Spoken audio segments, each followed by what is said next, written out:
Sénégal, bonjour. Karim Meïssa Wade à la une de la tribune. Pourquoi faire? Eh bien, pour aller en djihad contre les sanctions, indique ou semble indiquer la tribune. Le journal sous la plume de Mamgor Ngom de noter en tout cas que Karim Meïssa Wade n'est pas content. Alors là, pas du tout content de certains de ses partisans qui parlent plus qu'ils n'agissent et qui profitent de sa situation telle de véritables vautours. Raison pour laquelle le fils de Abdoulaye Wade a décidé d'adopter la prudence en se montrant désormais très peu loquace devant les visiteurs du lundi, souligne la tribune. Le journal de révéler par exemple qu'à ceux qui lui parlaient des propos du président de la République dans l'As quotidien selon laquelle il n'y aurait pas de grâce présidentielle pour lui, Karim Meïssa Wade a clairement affirmé qu'il ne va en aucun cas commenter les propos de Macky Sall, ce qui est aux antipodes de ce qu'un des visiteurs a rapporté à la presse. Voilà en tout cas l'explication de Karim Wade relayée par la tribune. Ça veut dire quoi? Eh bien qu'autour de l'affaire Karim Wade, il y a toute une tribu de charognards, si on en croit la tribune ce matin. Ce matin, le populaire retient et fait retenir une information qui pourrait renoircir, pour ne pas dire reverdir, le scalp de celui qu'on a qualifié à une certaine durée de ministre du ciel, de la terre, de l'eau, du feu, de l'inspiration et de l'expiration. Bon, le PDS relègue au second plan son candidat. Voilà le titre qui barre la une du populaire. Le journal du groupe COM7 de renseigner que les libéraux semblent désormais préoccupés que par un positionnement à l'Assemblée nationale, point barre. Et quand du côté de la maison Oumar Lamine Badji, où le siège du PDS, la bataille pour la libération s'enlise totalement et complètement, le populaire nous apprend que les karimistes refusent catégoriquement d'abdiquer. Pour l'instant, le populaire nous informe de la levée du boycott de l'hémicycle suite à l'affaire du groupe parlementaire, en révélant que Aïda Mbouch et compagnie reprennent du service à l'Assemblée nationale. À l'Assemblée nationale, le populaire indique que les députés de l'opposition décident de retrouver l'hémicycle pour mettre sur la table les problèmes des Sénégalais. Zoom Info, pendant ce temps, révèle à sa une que des libéraux tirent le diable par la queue. Pourquoi certains du PDS qui roulaient carrosse en disposant d'une richesse allant jusqu'à égaler celle de Ristote Onassis sont devenus de véritables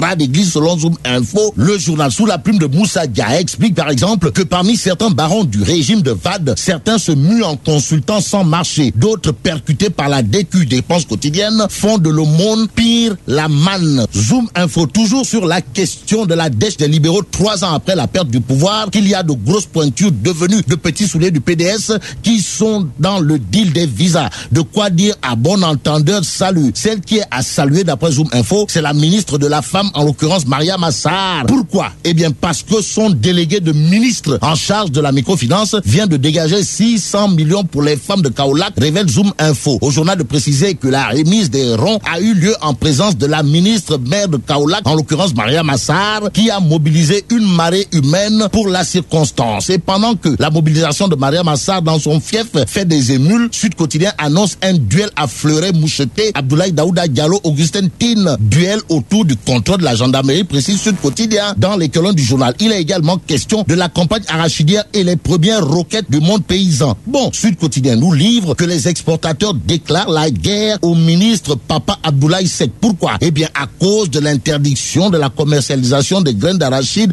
en dehors des points de collecte qu'entend décider monsieur le ministre de l'Agriculture, indique Sud Quotidien. Alors, Papa Abdoulaye Seck est-il tout sauf un danan, encore moins un gentleman selon les paysans? Tout porterait à le croire d'après Sud Quotidien, qui souligne que les producteurs et exportateurs de la graine d'arachide réunis autour de la COPEGA ont maudit un arrêté dans lequel monsieur le ministre de l'Agriculture interdit toute forme de commercialisation effectuée en dehors des points de collecte. Ce que collecte et traite comme info la tribune porte entre autres sur l'affaire des élèves maîtres. À ce sujet, Sering Baïtiam doit respecter la décision de la justice Faïva et Youssou Touré, révèle la tribune. Dans les colonnes du journal du groupe des médias, monsieur le ministre secrétaire d'État à l'alphabétisation, en l'occurrence Youssou Touré, ne fait pas dans le ponce pilatisme avant de déclarer que la présidentielle au Sénégal se tient en 2019 et les législatives en 2017. Bon, Youssou Touré a également soutenu d'après la tribune que les Sénégalais devraient se méfier de Idrissa Seck et Malick Gakou qu'il accuse de tous les noms d'oiseaux. Alors,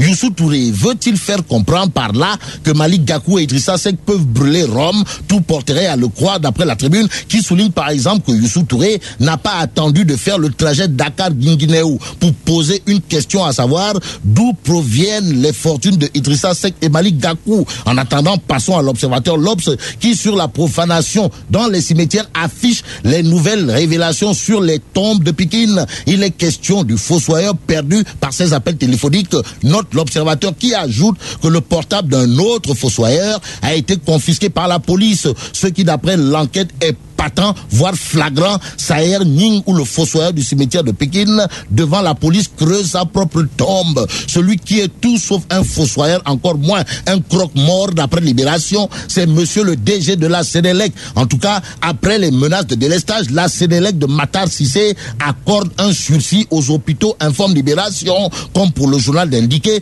que Dieu est grand. Dieu est grand, mais Mamadou Matar Cissé n'est pas petit. Terminons avec la Tribune qui, dans sa page société, révèle qu'à la 24e fois internationale de Dakar, le sexe est bien au rendez-vous. Qui dit mieux? Voilà la question. Bon, retenons tout simplement qu'avec cette information, la Tribune veut peut-être faire savoir qu'à la foire de Dakar, les courses hippiques entre Fassou Narougour et Pur Sang Arabe sont épiques. Vive le Sénégal!